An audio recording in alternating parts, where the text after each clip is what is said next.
On average, 20,000 people sit down at their computers every Thursday night for up to 5 hours, ready to watch a group of celebrities go live. No, I'm not talking about some new talk show that you've missed out on or new Netflix series that you just have to watch. I'm talking about Critical Role, where the tagline is a group of nerdy ass voice actors sits down to play Dungeons and Dragons. That's right, the game that you probably heard about from Stranger Things draws in a huge crowd once a week, and that's not all. Because a lot of people sit down at their own games once a week or so to play for hours on end, talking with their friends and just having fun. I've been both playing and running games for a very long time, so I like to think I know a little bit about how the game works and the effects it can have on others, because Dungeons and Dragons can help improve your general mental health.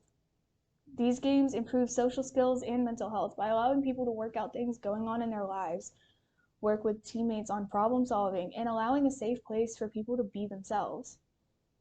D&D brings a strong sense of immersion to the table. After all, creating a character from scratch gives you a little bit of investment in playing them correctly.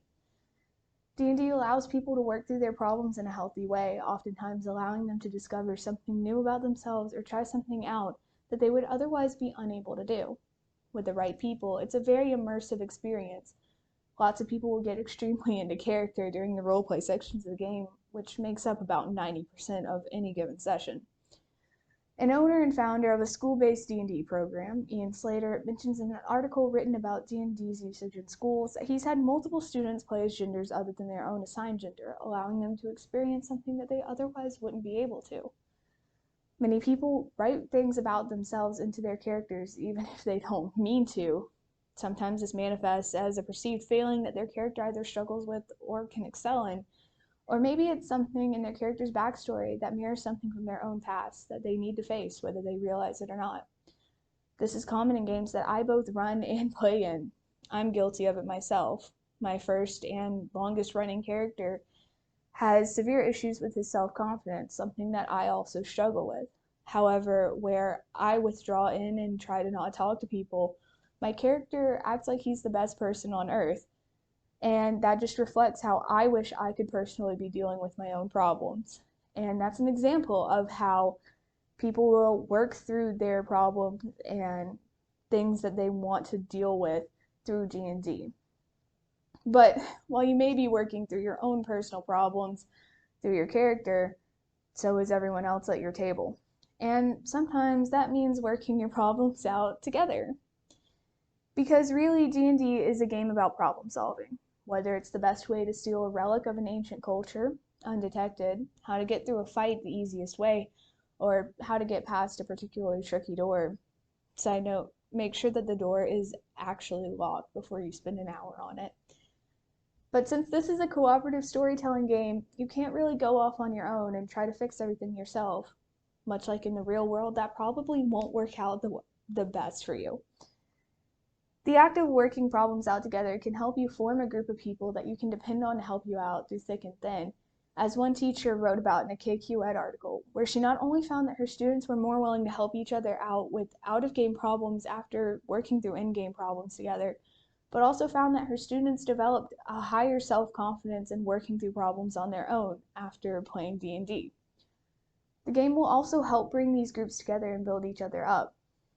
These groups can range from complete strangers that you found online to your own family. George Murray, a father who now helps others play family D&D, wrote an article on the Walrus, saying that he got his family to focus on each other for hours at a time using D&D, as the game brought them all together for a good story and bonding time. This game gave the family and others a way to talk to each other without the distractions of the outside world, something that's becoming increasingly more rare. But sometimes the best thing that you can get from D&D is just a way to be yourself in a world of putting on a face and oftentimes not being the most genuine. A good D&D campaign will give the players a safe space to be themselves, to relax and not worry about being the perfect person, in a place where the consequence of your actions don't always seem to mean the end of the world. In a recent Huffington Post article, a university student talked about how D&D saved his life, telling the story of how the game gave him a group of friends that he fit in with and wasn't afraid to be himself around, giving him something to look forward to each week. I found that for myself and a lot of the people I play with, the break from the real world is exactly what's needed during these hard times, where the only expectation is that you try your best. In fact, some of the best experiences have come from a complete failure, such as spending 6 real-world hours on solving a code. And that's where we still bring up that we are all actually illiterate.